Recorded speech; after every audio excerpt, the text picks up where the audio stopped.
What's going on, everybody? I am the JJ, welcome back to Annie Mondays. Today we're doing part 3 of Gravity Falls, and let's just get right back into it. Start with episode 11. Episode 11 starts with Gideon skimming his book for ways to get revenge against the Pines family, and it's honestly the Gideon and Pines feud is probably my favorite, like, as far as chemistry-wise, in this entire show.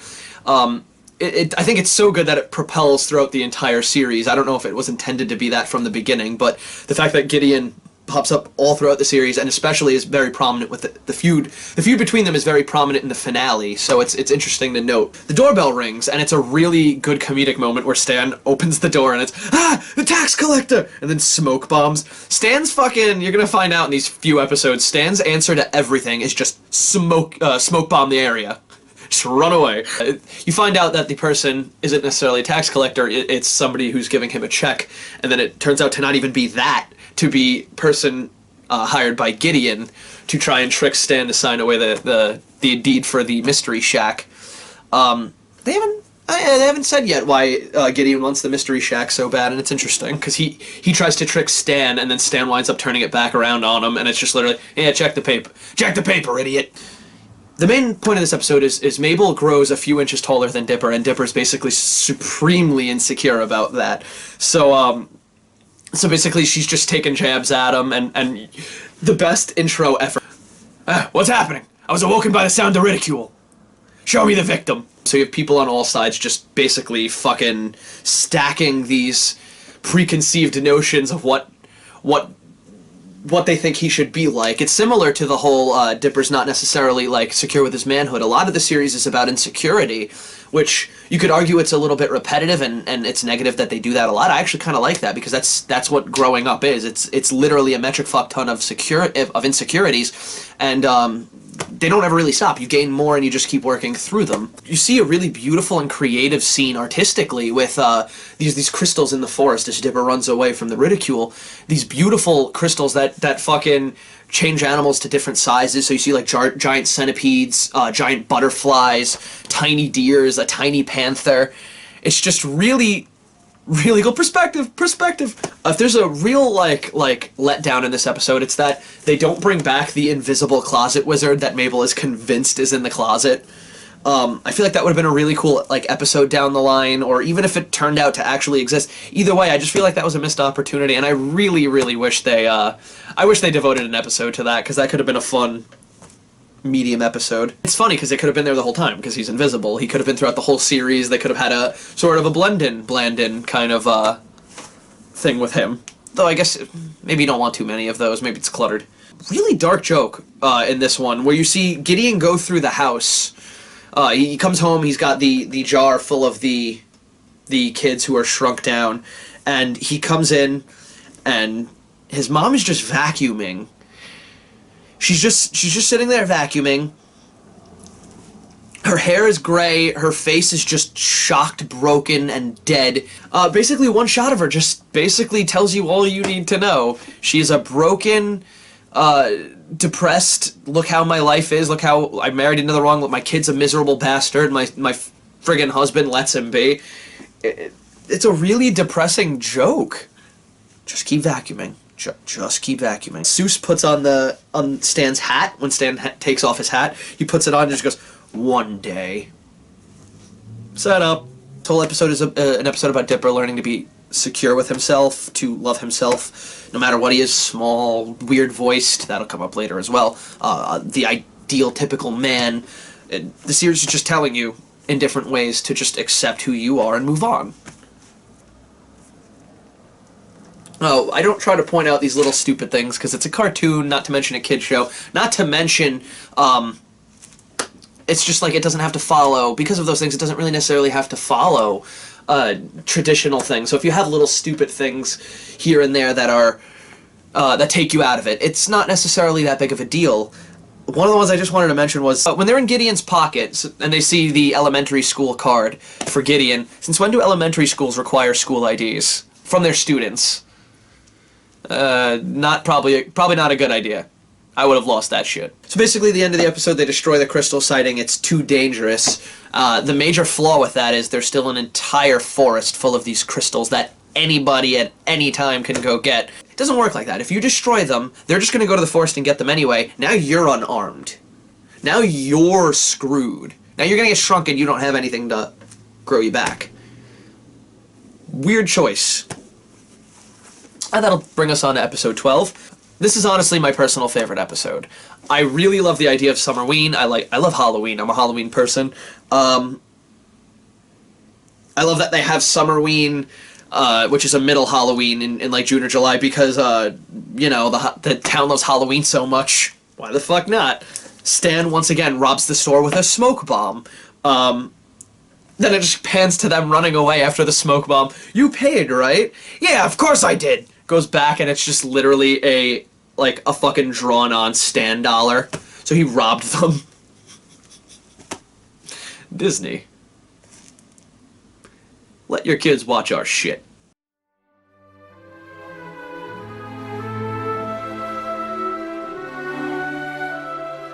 In this episode, you get they have this little speech about loser candy, and you see Dipper dumping the candy out the window, and as he's doing that, it's just really interesting. They have a serial killer stalking POV shot. Once again, Disney. Let your kids watch our shit.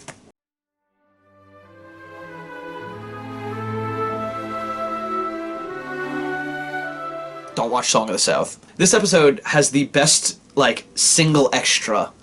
And it's just you see that the thing stalking him, you don't really know it yet, but I'll say it anyway. The thing stalking him was this big creature, the Summerween trickster.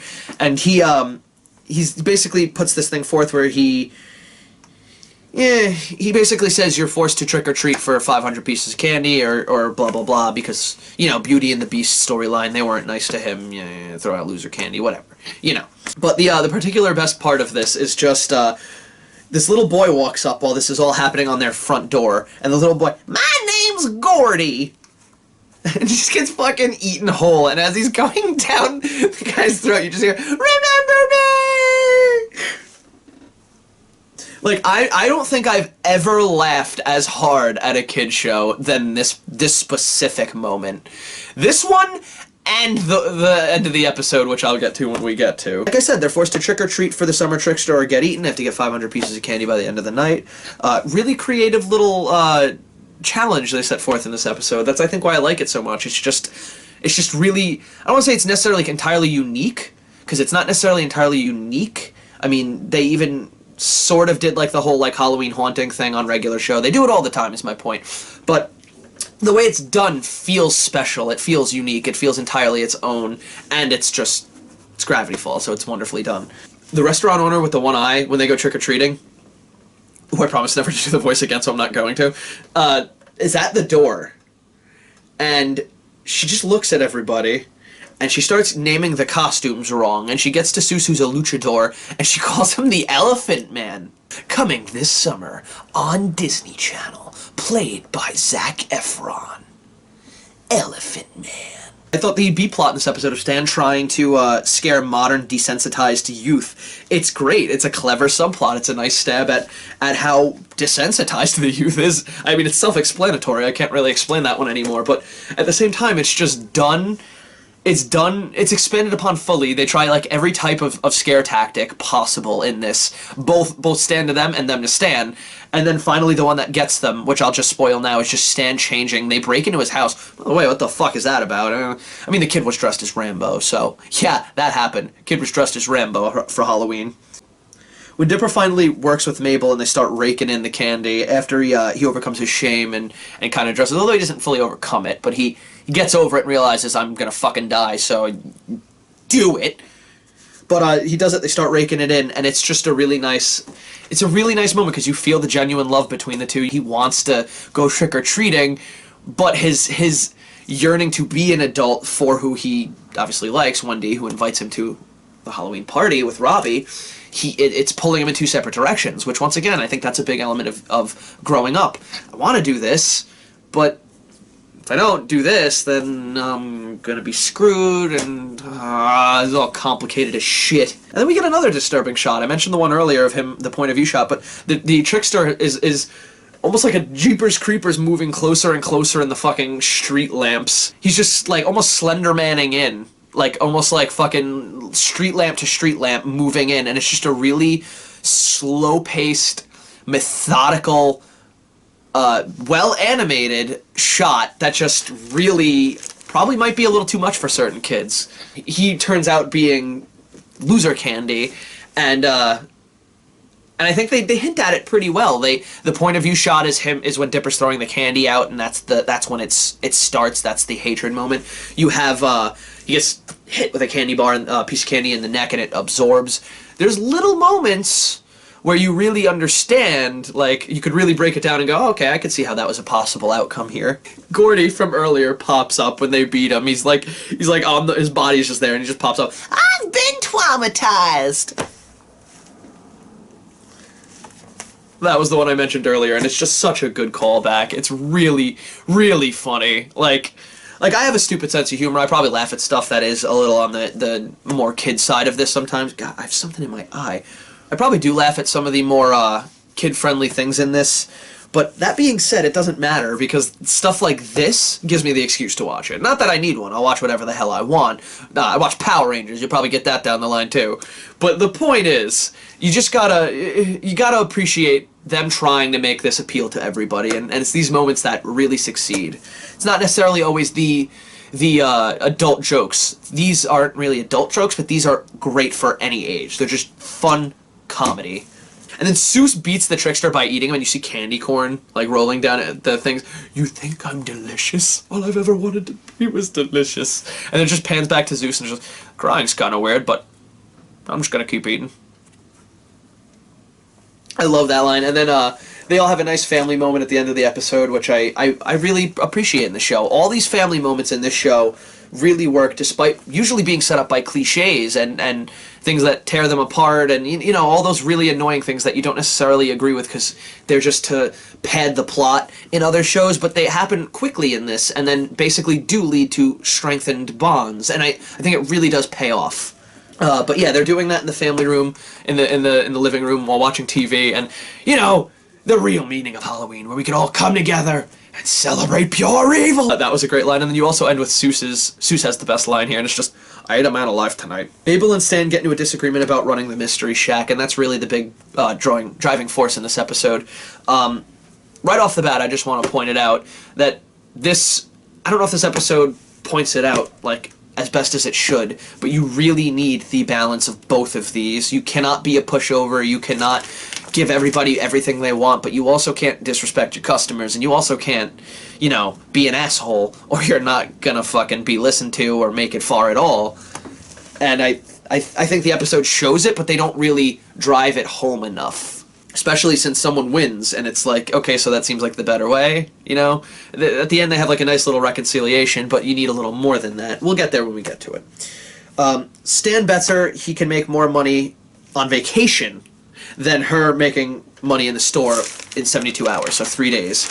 Which, as I've just said, you know how it's gonna go. You know Mabel's gonna wind up winning. From the beginning, that's the thought I had, at least. You know, it's obviously the route that they were gonna go, and it's, once again, it's the cliche, but it's how they handle it that I'm actually kind of okay with it.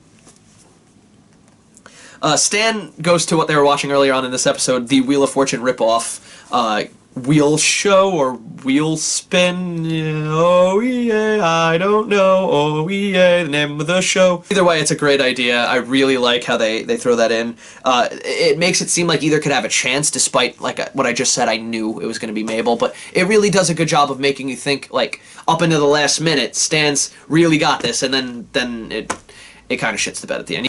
The message of giving them what they want and they'll walk all over you, it's true for the most part, and it does a pretty good job of showing that. And there's some really nice people who do it. Wendy didn't seem like a bitch until that point, and then, wow, Seuss is like the most fun-loving person in the show, and then if you give him an inch, he takes a mile. It's just human nature, and the show gets that. The show hits that really well, especially for a kid's show. Kids need to learn that harsh lesson of, you know, a lot of people in this world are dicks. They have a clever stab at people chosen for TV. He's self-centered, glory hog, piece of human garbage. I'm paraphrasing on that last part, but it's pretty close. And put him on television. Okay. Dipper, in this episode, his main driving force is he wants to go get real creatures to bring to the shack to help improve Mabel's business while she's running it, because Stan's the hack. He wants to get some actual things and impress people. And the idea that nobody believes real shit, everybody believes fake crafted bullshit.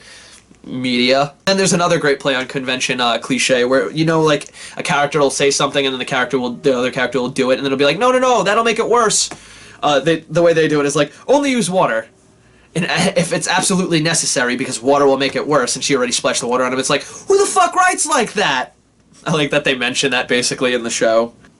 I think that, and this is a great, what I'm about to bring up is a really good point in this episode, because since the entire episode is based on the whole Mabel and Stan butting heads thing, they beat the monster by showing it'll become its father, because the creature's ability is to look. You look into its eyes and you see your worst fear, and its worst fear is becoming its father. So you see a really great comedic moment about that. It runs away. But I think that's an interesting episode to do that joke in, because you're doing that with Mabel and Stan. I don't want to become you grumpy old man. And then she does, and then she realizes, oh, Stan loses by a single dollar. That's what I mean. I like that. I like that little touch, because normally Mabel would just win, or you know what I mean. But Mabel really looked like she was gonna lose. Stan really looked like he was gonna win, but I knew he was gonna lose. So it was like that one moment where, okay, so what does this come down to? We made $1. I made nothing. I really like that. Also, he could have walked away, and I also want to point out that the reason why he lost is because he didn't know the word please. He instead said the word gimme, 2 E's. Take that and move on to episode 14. This is 14 now. Stan shows the kids and Seuss the bottomless pit on their property, and they all fall in, which leads to a nice, I don't know, this is considered a bottle episode, isn't it? They do like a nice little shorts thing, which they do a couple other, like a Treehouse of Horrors type thing. I like this one. This is one of the ones I really liked in this group of episodes. The first one starts with Dipper. He's the first one to tell a story, and it's about his voice. The group makes fun of his voice. I mentioned it earlier. This is one of those insecure storylines. It's funny because they start doing this at episode 14. I actually just got used to his voice being the way it was in the show. He's got like an unconventional voice for this, and I just find it really interesting that they decided to do this when, at least me, and I think the person I was watching with mentioned it as well. I just got used to that. Way to bring it back up again. Not that you can't get unused to it. It's just, it's interesting that they mention it this later. Maybe they wait for you to get used to it, in which case it might be clever. That might be a good call. I like that McGucket comes in this episode. Any McGucket episode is okay with me. McGucket changes Dipper's voice, and basically throughout the entire episode that gets him into trouble. I didn't have time to look it up, but the voice sounded either like a Dan Green imitation, or the voice of Dan Green, who voiced Yamayuki in Yu-Gi-Oh! I just think it's really interesting to mention it sounded like Dan Green, and then later on you see, oh yeah, I gave you the setting of voice professional. We from there get a transition for a little thing, but it's not too much. It's just them in the pit again, and they transition into the next story, which is Seuss. Seuss tells one. Seuss and the kids cheat at pinball, which winds up getting them sucked in the machine, because the skull thing that's like the head of it just winds up sucking in it. You tilted. I think that this episode gets this story specifically gets surprisingly deep, actually. Seuss has the whole, but this is my high score, this is what I'm gonna leave, I don't have a life's legacy. And that's some deep shit to be getting into in this show, and particularly in a clip episode. Is it worth like dying with your legacy, or do you want to live and be nothing? Just bleh. Brain's melting out the side of my head trying to think why this is on a kid show, but I'm glad they did it. That being said, it feels like we got some mood lighting in here now. I like the sun's going down, so welcome to Critics at Night. I really like the football story because Stan goes and his thing is just a big egotistical, he wins the Super Bowl and is like the president of the United States while like having sex with this one girl on top of a giant check while this last known panda bear shits on his face because that shit turns into diamonds and that's why pandas were extinct. I went way too far on that one. But I like that he does that. He tries to tell a story and then winds up ruining it because he's a fucking braggadocious douchebag. Mabel quickly takes over, and we get our final story of this episode. Stan tries to teach a bear to drive and gets pulled over, and then lies to the police, setting up the whole lying thing in this one. So you have cheating, lying, you have acceptance of yourself. These 3 short stories all have really nice messages, and they're nice and varied, which is something that the newer Treehouse of Horrors doesn't really do anymore. They don't have like a nice balance, or they don't even have a theme anymore. So it's interesting to see that This actually does better than some of the newer Treehouse of Horrors. Mabel gets Stan Dentures of Truth and gets too much truth out of Stan because that's a thing. You know, people who tell the truth, yes, we appreciate you. You should tell the truth. Almost always tell the truth. Use common sense when you're supposed to lie, because there are times where you're supposed to lie. And it's not when you're in deep shit. It's for other things. Common decency is one of them. Lie for common decency in some cases. Like, don't tell us about your back crap, Stan.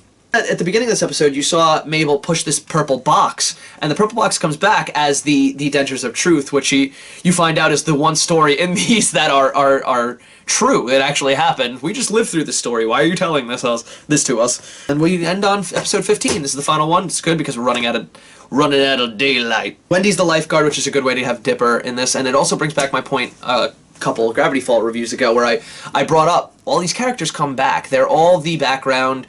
I found out Wendy's dad's name is Corduroy, by the way. Two people. Interesting to think that both of the twins are hitting on their significant crushes in this episode. My favorite B story, I love this B story of Gideon and Stan getting into a feud over the perfect lawn chair at the local pool. They go back and forth, and it just winds up with Stan glued to a fucking lawn chair. Because Gideon's a smart little... He's in elementary school. Why is he this fucking intelligent? I love that the kid that Mabel falls for is a merman, and his name is Mermando, which is just... Everything he says is great. I don't know who did the voice for Mermando, but that's... Shame on me. I should have looked that up. I love your beautiful fish language. It's Spanish. They call me Mermando. It's because Mermando is my name.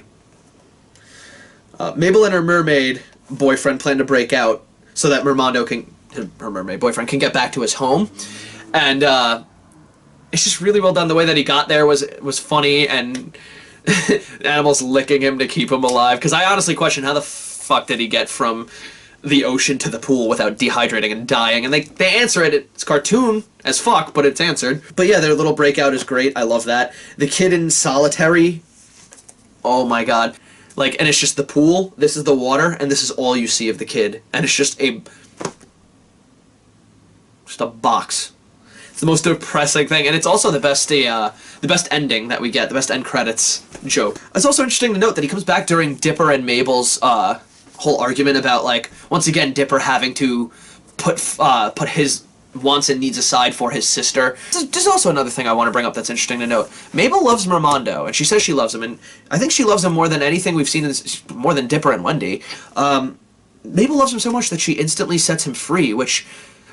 That means she's never going to see him again, and for a kid to non-selfishly do that, and so selflessly do that, is just one of the most amazing and sweet things, and it once again, going back to a few reviews ago, the whole Sweater Town things, whenever she's sad, because of moments like this, it really hits. Whenever she's, like, mad at someone, because of moments like this, it hits so much harder than it should. I also like that Dipper reciprocates with letting her use the equipment and getting himself fired. As I mentioned, he was the one to do that so selflessly as well. Mabel gets letters from Mermando, Dipper and Wendy hang out for the day, and Stan loses like he should. So everybody wins. That should. Look, I love Stan to death. He's a complete asshole. Because marriage is terrible! On that note, that's going to be the end for this. We appreciate you joining. If you can, hit like and subscribe. Join us next week for whatever we decide to do. Check in the description below. So yeah, on that note...